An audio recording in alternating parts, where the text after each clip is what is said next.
If you are tired of gaining back the same 20 pounds that you just lost a month ago, listen up. Here are 5 things you need to know before you even think about starting to lose weight and keep it off. Rule number 1, there are no such thing as good or bad foods. When I first started my fitness journey, I would drop my calories way too low. And I would eat the healthiest foods possible because I thought those foods are magical and they would help me drop fat, okay? That is completely wrong. I would also restrict myself from the foods that I really did love. Like I really loved breads, and I love like burritos. I love burrito bowls. I loved sushi. So I completely cut it out because I thought those were bad foods, when in reality, that is not the case. You need to think of it like there are some foods that you can have a little more of and some foods that you can still have, but just have a little bit of less of. This will really help your relationship with food and help you understand that there are no specific foods that will help you burn fat. When women go on lower calorie diets and they try to, eat really healthy, try to cut out all the Oreos, all the chips, whatever it may be, when they do have a craving or they do have a temptation to have just one chip, it's not one chip, it is the whole bag. Why? Because you've deprived yourself, because you thought that bad food was going to make you fat. So you kind of staved your craving off, but then it backfired on you in the worst way possible. You feel bad and you feel like shitty about yourself, so then you go back to your low calorie diet and then the cycle repeats itself. I like to give my clients about the phone cracking analogy. So if you dropped your phone and you saw a little bit of crack, would you smash it on the ground and just throw it everywhere and say it's no use? No, you would probably be more careful with it, get a case or something, not completely destroy it. Same thing with your diet. If you have, an Oreo that you were not supposed to have or whatever, it's not the end of the world, okay? Just learn from your mistakes and move on. Don't completely self-sabotage your progress by binging on even more Oreos. If you know something in your lifestyle isn't working and you know that you love having Oreos after your dinner, incorporate them. They are not bad foods at all.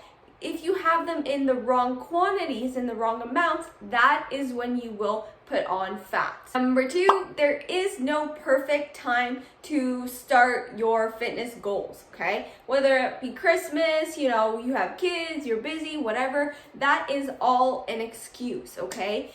These situations will arise whether you start or not. So you may as well have somebody to guide you along the way and help you figure it out and help you navigate certain circumstances like vacations, Christmas, birthday parties, family gatherings, right?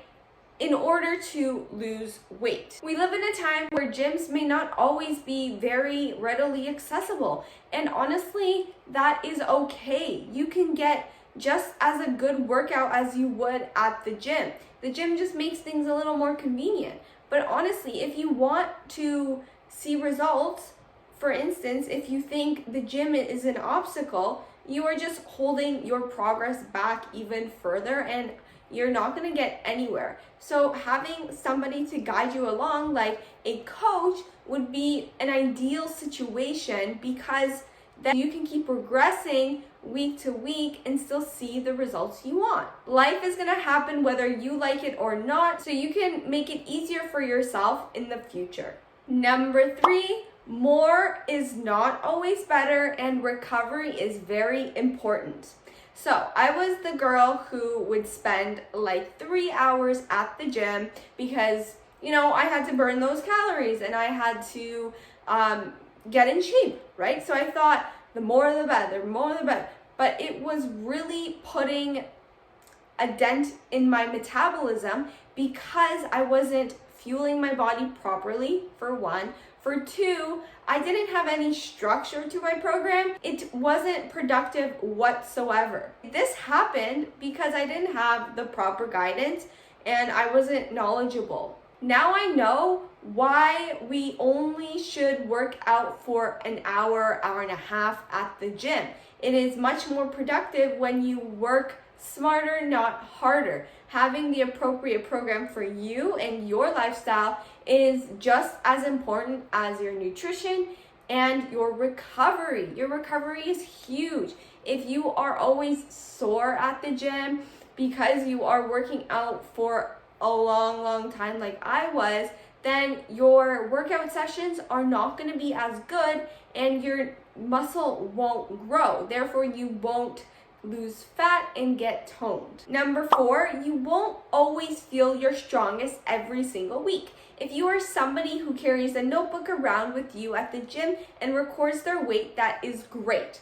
But know that your cycle, your hormones, your stress level, your sleep, your level of soreness, your motivation that day all play a part in your strength, okay? So if you are following your plan diligently and you are tracking everything and you're expecting to be stronger, but one day you're not, don't beat yourself up about it.